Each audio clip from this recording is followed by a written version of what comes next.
Okay, so I was gonna try to go live on Whatnot, but for whatever reason, it kept kicking me, so I wasn't able to stream tonight. So I figure, why not come to YouTube and at least make you guys a video of the homestead. So right now, I'm gonna show you the overgrownness of the different areas. Now, this first area we're in is the beauty berries, which are looking pretty good this year. Look at these cute little green berries. So these berries will actually turn purple when they are ready.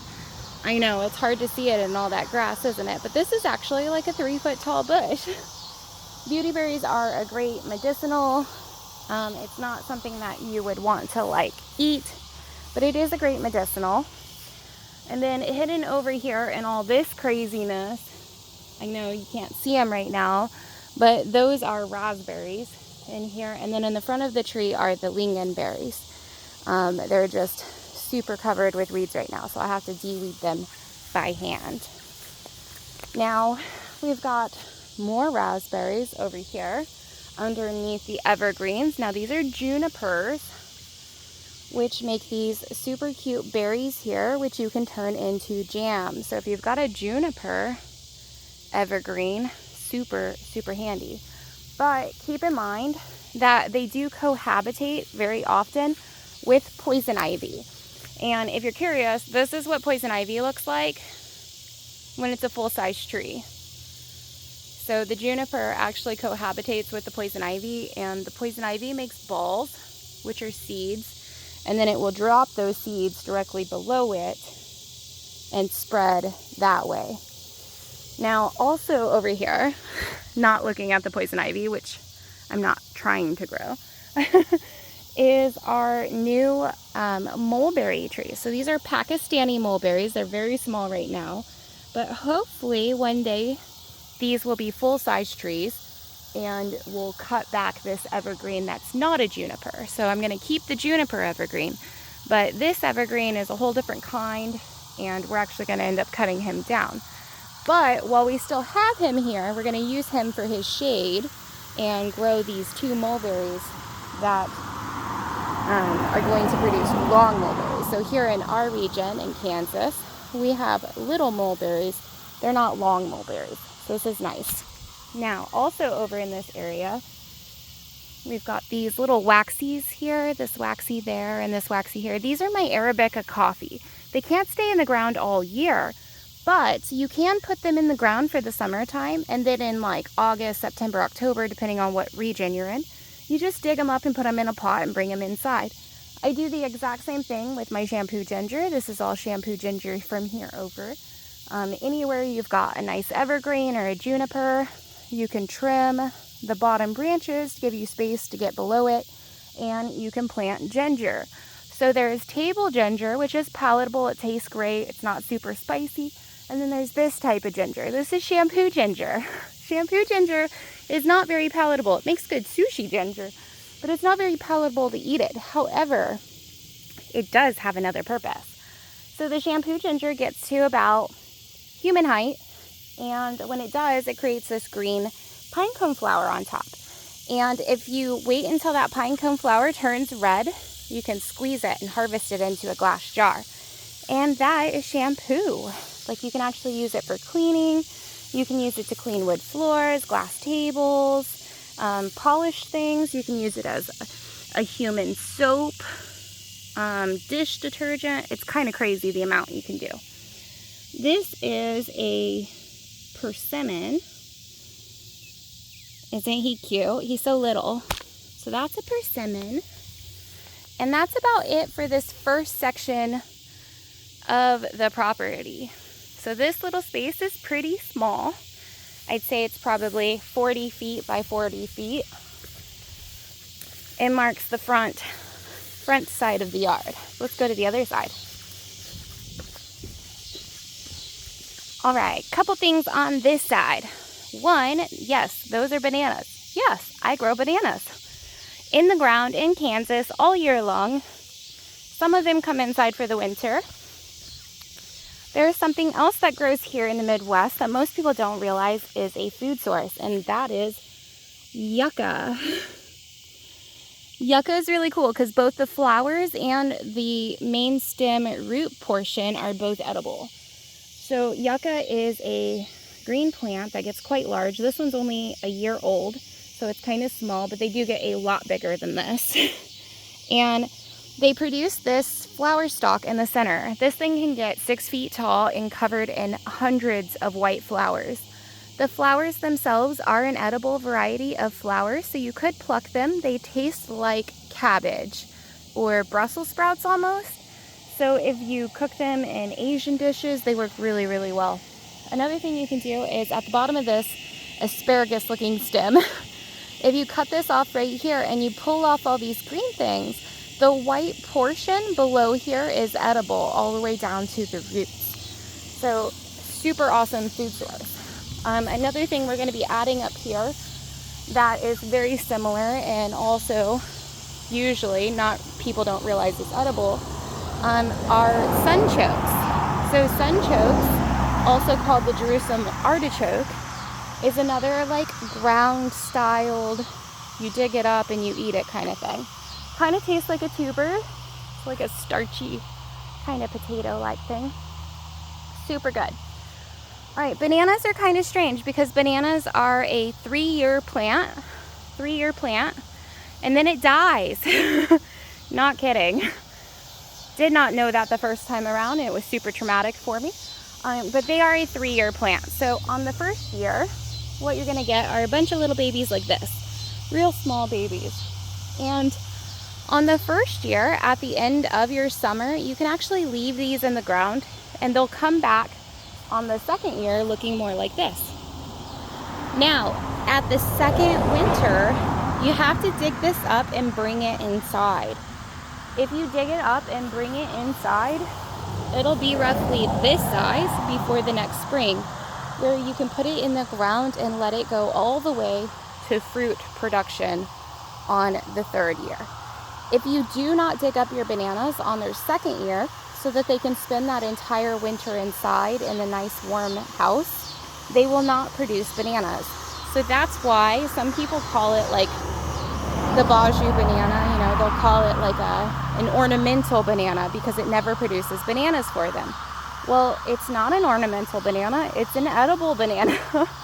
And the only reason it's not producing bananas for them is because they're not digging it up on the second year and giving it that entire winter to grow its leaves and get ready for the fruit production stage of its life. So if you want to get to fruit production stage of your bananas, the best thing you can do is go ahead and dig them up on their second year and bring them inside so they have time to go ahead and grow and get full size. You can see all my little babies in the front, bigger bananas in the back.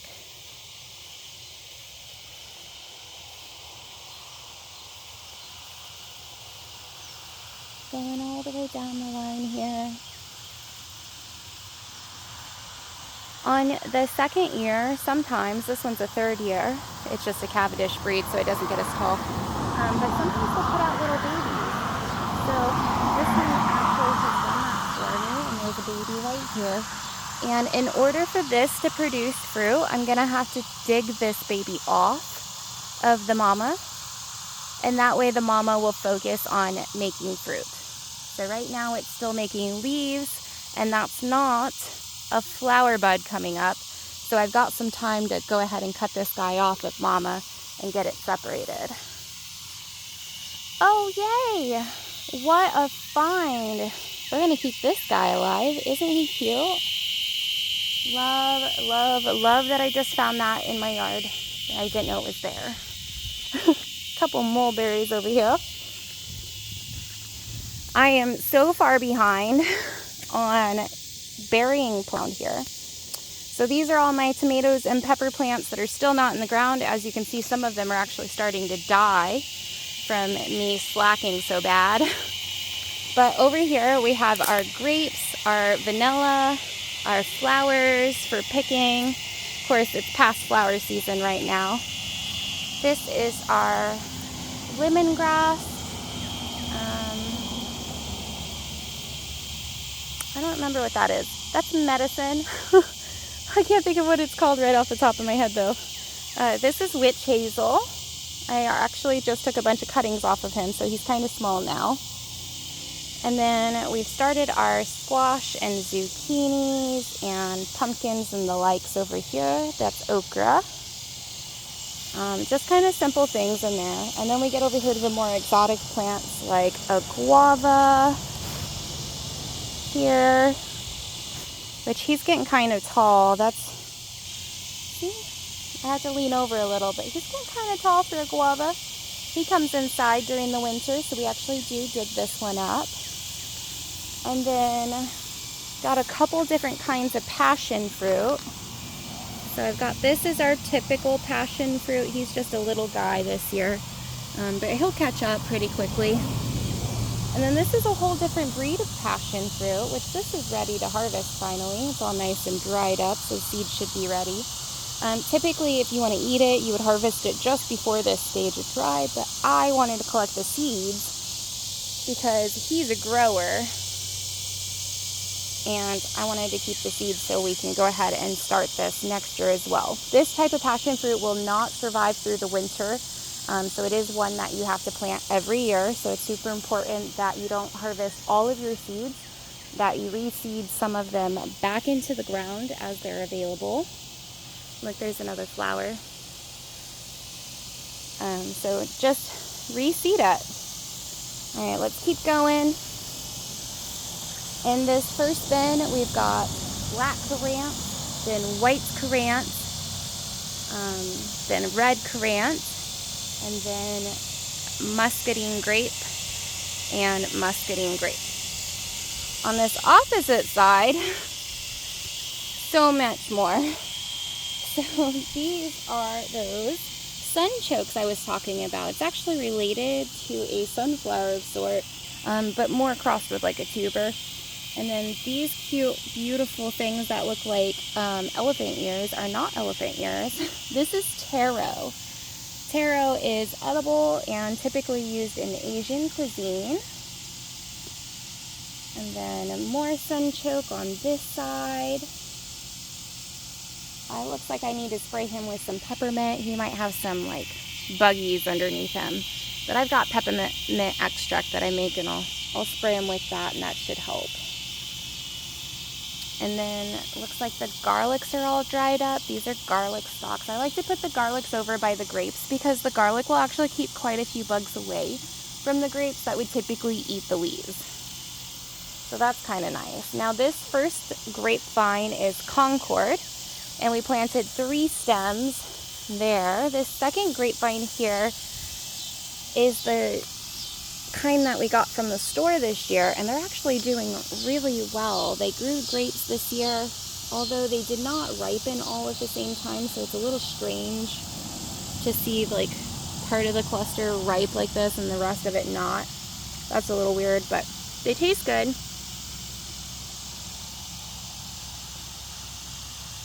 I like to take the seeds and just poke them back down into the ground. So if I eat it while I'm out in the field, I just put the seeds back into the ground where I plucked it. Does that make sense? So it just keeps this revolving baby plants coming up on their own timeline. Down here, another grape. Look how tall this one is. So I think he's going to make it to the top of the arbor this year. I sure hope so. Typically, if you grow grapes in the American method, you would only grow them about this tall, and then you put them onto a string. And when winter comes, you take them off the string, put them on the ground, and then cover them in mulch, and that'll protect them from the winter. We're not doing that. We're trying a whole different method. So we're growing the grapes as tall as we can instead of cutting them at the 3-foot height. And then we're going to actually wrap these this year. We're going to wrap them in plant felt. And I'll let you know how it goes, because I don't know. Over here I have my horseradish, and it looks like the rhubarb that I transplanted did not make it, so we'll have to find another place in the yard to do that. And then our really beautiful lilies. Hopefully these guys get big and tall. This is a bird of paradise. Super, super cute. This is lilac. This is pomegranate. He is as tall as me. This guy comes inside during the winter. See how big he is. Super cute. Hopefully he makes pomegranates next year. He definitely looks like he's got all the structure for it. So we will see. Then I got a bunch of hibiscus I transplanted this year. And then every one of these stakes in this row is a white cherry bush. They're just really small because this is only their first year waking up in the ground. We planted them just before fall last year. So they're just a little small. Gonna keep going. These are our newest addition to the homestead. And this is a mission olive tree.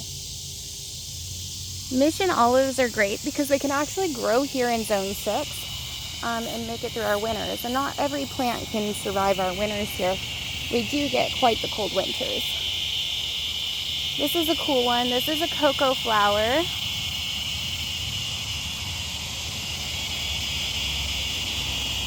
I just think he has the coolest looking leaves. He did not make fruit this year. He did last year, so I'm not really sure what was stunting him this year, but it's okay. He doesn't have to perform. More grapes that don't have arbors. Honeysuckle.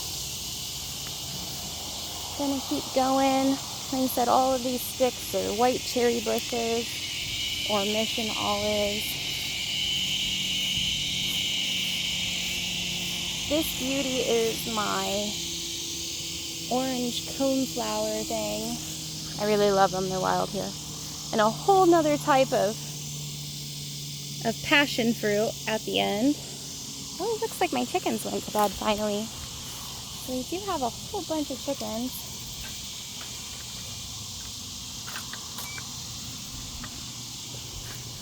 Climb in here and close this door real quick.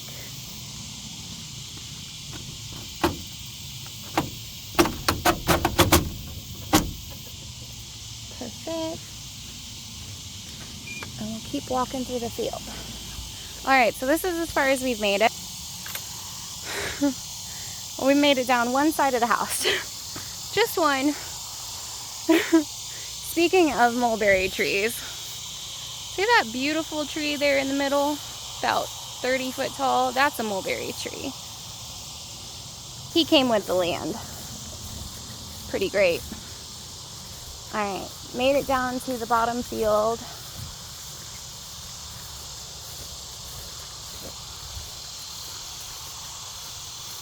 Here's one of our apple trees. You can see some of the fruits are starting to turn red up there above my head.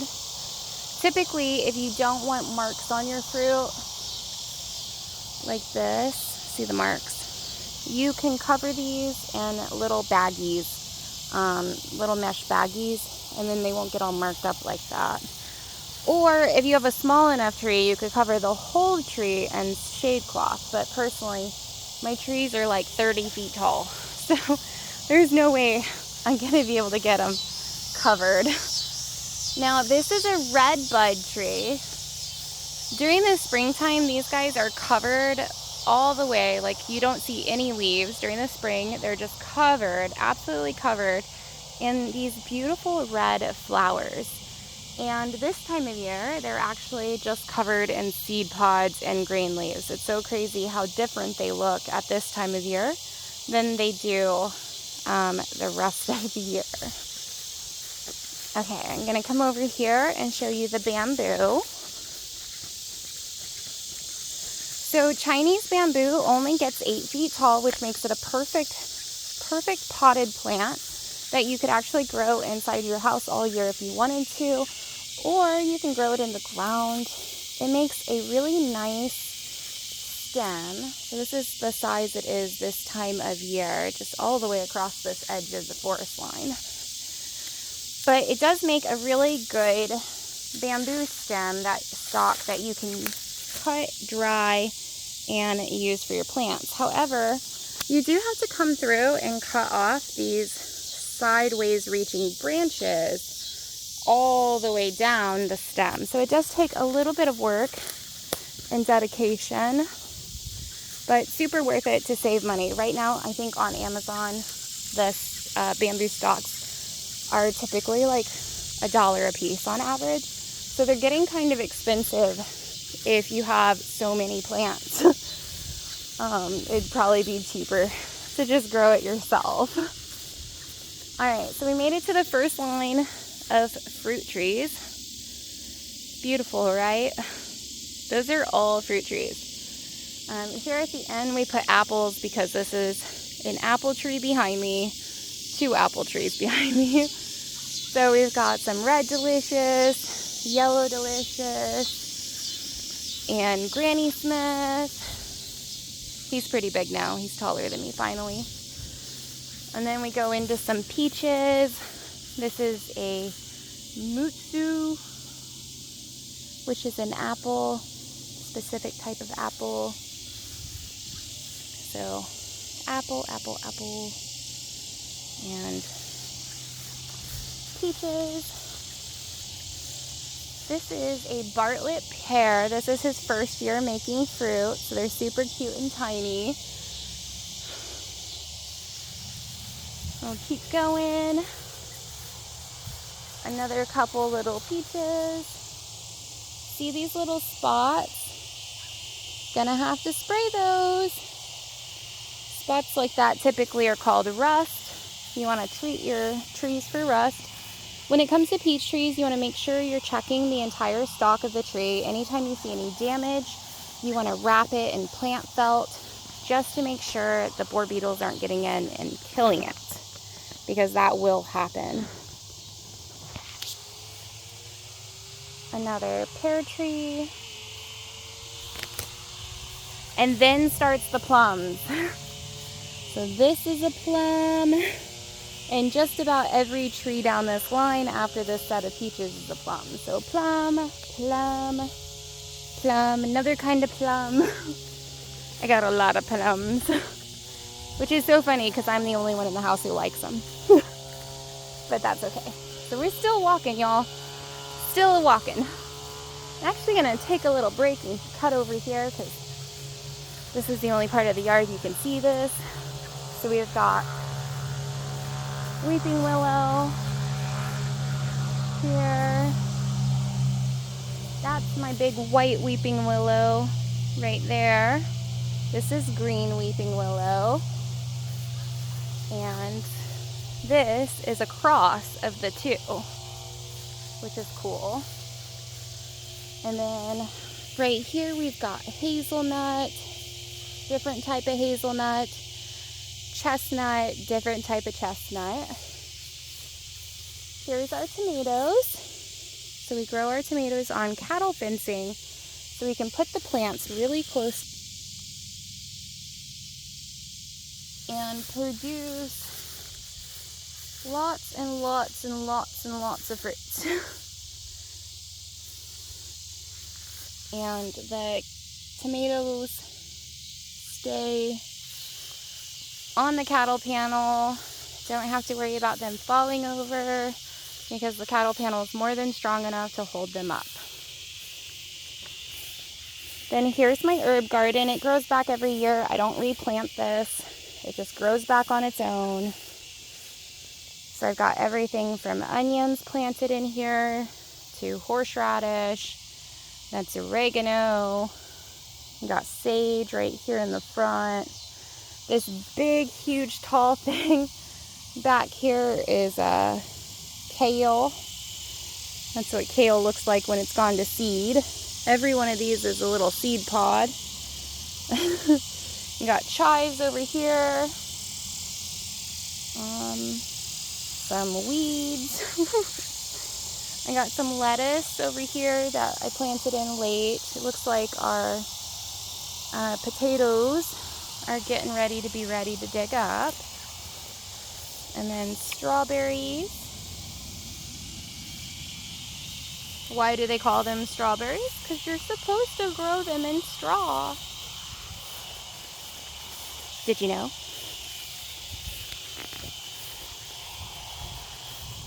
Alright, it's about that time of year where this is what the onion bin looks like. It's mostly all been harvested. The few that are not harvested yet are at the point where the seeds are starting to dry and fall over. And what that means is I'll take the weed eater and I'll come through here, knock this all down, take these seed pods that are on top and actually spread them out and seed this pod to start the sprouts that will be our onions for harvest next year. And that just kind of creates this ever producing onion bin. So I no longer have to buy onion starts from the store. Alright, so we've made it over here to the pawpaw grove. So this is where our baby pawpaws are. There's quite a few baby pawpaws. But they're just not old enough to produce yet. Okay, so we started over there and we walked this whole line of trees here. And then we came up here to the gardening area, checked out the pawpaws. So we're gonna go down this hill here. As you can see, this entire hill is covered in more trees, of course. So here we go. Bit of a trek.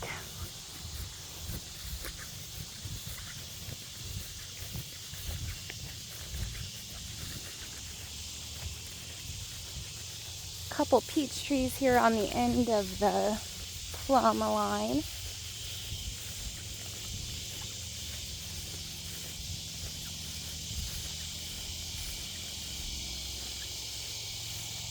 Another peach tree. All right, this is our cherry blossom. She's super cute and getting so big. So just because a cherry blossom doesn't produce fruit does not mean that you don't have to trim it. Just like every other fruit producing tree, it does require trimming. You may be curious, like, oh, how do I trim it? It's simple. If the branch leans in and it crosses another branch, it needs to go. I will typically wait right before it goes into winter time before I do any trimming, just because I don't want it to rain after I've cut on the tree and then cause any kind of severe damage. But when you look at this branch here, see how all these branches have plenty of space, they're not crossing each other, except this buddy right here is going right through the middle. And he actually starts all the way at the bottom. So what I'll do is I'll cut this guy off, shove him in some sphagnum moss, put him in a greenhouse with light, and we'll see if we can make some extra babies. And if they don't make it, it was worth a try. We'll come down here. As we get closer to the tree line, there's more bugs, of course. And this is where our nut trees are. So over here we've got little baby pecan trees, baby walnut trees. Those are English walnuts down here because in the tree line I have black walnuts that are growing naturally. This is our farm stand. It's just not done yet. We still need to sand it, paint it, add in some flooring on the inside and the shelves. But I did buy the shelves and paint and all that stuff. We just gotta find time to do it. This is our Gala apple tree. He's finally making fruits for the first time. He's so freaking cute. We've got some smoked cherry, another smoked cherry. I think this is a plum. We honestly don't know. The leaves definitely appear to be plum. Mainly they're pointed and serrated, and they have red stems, which is typical of plums. So I think it's a plum. Look at this big old peach.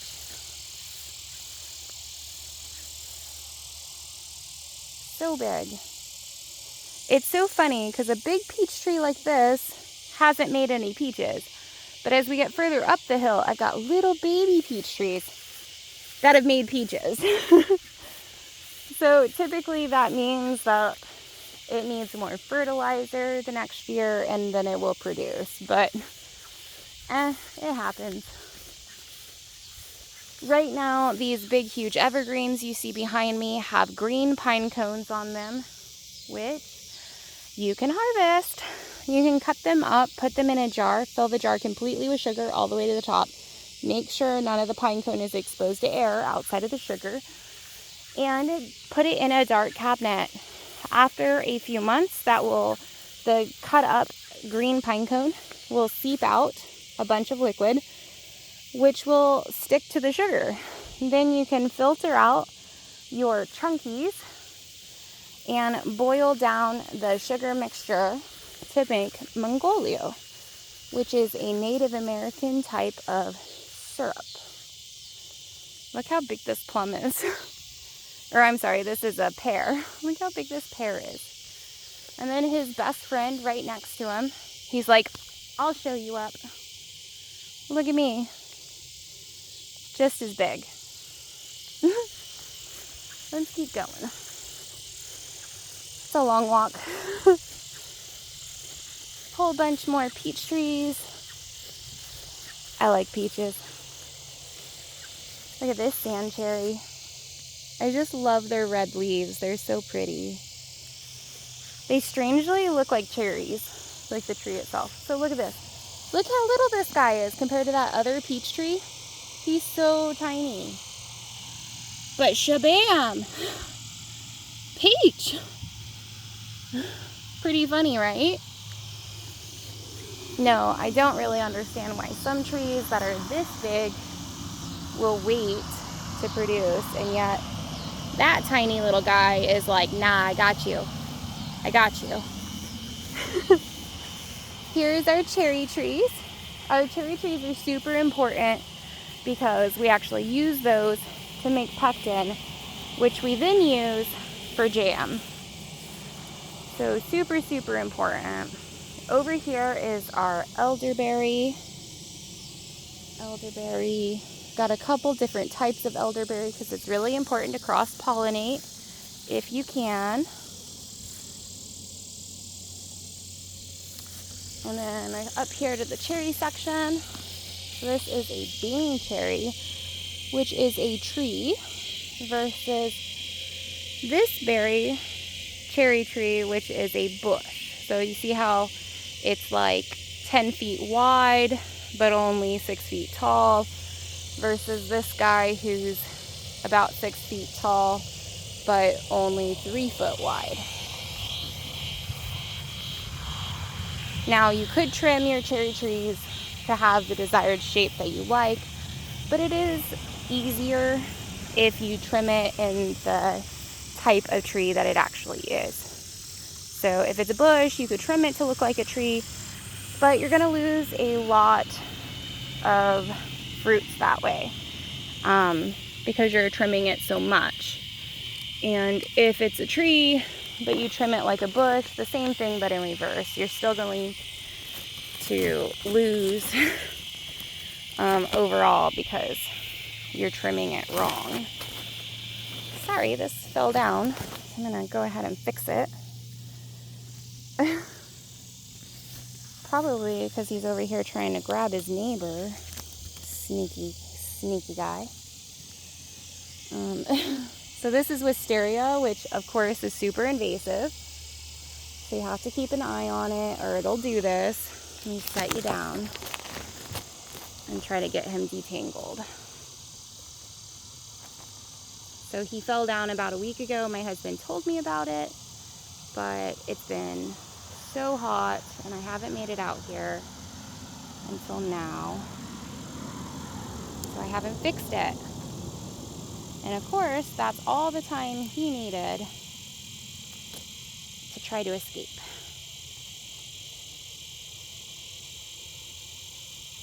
And they will just weave themselves onto anything nearby, whether it be a tree or a building, just really anything, it'll try.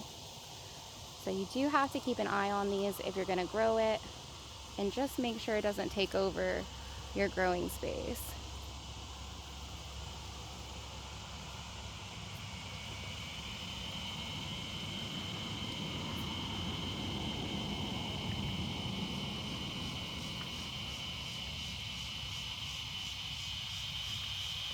Okay.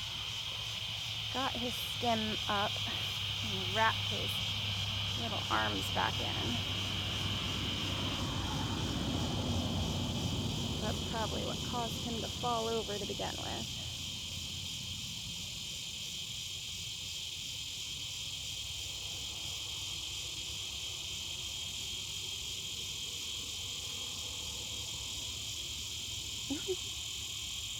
Okay. That's at least better. So definitely need a stronger support system for these guys. Otherwise they just kind of cannot hold themselves up after some time. The same can be said for honeysuckle. It can get really heavy with the flowers and then it'll just fall over. And if you don't stand it back up, it'll try to root in and spread all on its own. It can be quite hard to care for after that. Alright, so we made it up to the blueberries, and now we don't have enough light to see, but there are 4 rows here, then 3 rows with wood, which we're trying to take the wood down because it honestly just doesn't work any better than just the green field, so just gonna stick with the green field. Make sure to plant sphagnum moss in with your blueberries. That way they can stay nice and moist in the summer and you don't have to water them all the time. If you live in a zone where it typically gets too hot for blueberries, you can actually use sphagnum moss to kind of counteract that over excessive heat. Over here are our figs, more peaches and plums up here at the top, and then over there is our kiwi berry. Gonna come up here to the asparagus and the blackberries. So these are our big asparagus, which are covered in balls right now. Perfect, because we want to harvest those. Those are where our seeds are going to come from. And then our blackberries, of course, as usual, getting absolutely insanely big, trying to cross over from one grate to the next. They get very large. This is another red bud, really big 30-footer. We got a little apple tree. Those are our big pear trees, came with the house. These are the first fig we planted. Of course, they're covered in figs, but the figs aren't ripe yet. Those won't be ripe until October, and then we just made it over to the citrus field. So, can't really see because it's so dark now, but there's like 40 citrus trees in there. And then these are our kiwi, which are insanely big, but no kiwis this year, so hopefully next year. And then that's Miss Bertha. That's our giant 25-foot peach tree. And then all of her little friends. And we are out of light, so unfortunately, I'm gonna have to call that good on a walk around the homestead. It is 5 acres, and that's as much as I could show you before the sun went down. So hopefully you guys enjoy the video. It is a very long video, so sorry about that, but I figured you guys would like to see. Make sure you hit that like button and the subscribe, and hopefully you'll tune in to future videos. Or also follow me on Whatnot, same name on the app Whatnot, Veteran ZHomestead. And I do a live every Tuesday night, typically from 7:45 p.m. to 10 p.m. Central, where we talk about plants and tea, how to make your own coffee, just tips and tricks on how to do what I do, but in a small space. Instead of you having to have all this, you can get those items fresh made from my homestead to you, and typically the shipping is free, because I like to do the free shipping shows where I pay the shipping and you guys get the products. So check me out, or at the very least just come give me a follow. On here on YouTube though, make sure you hit that like and subscribe so you do catch those future videos and you're not going to miss out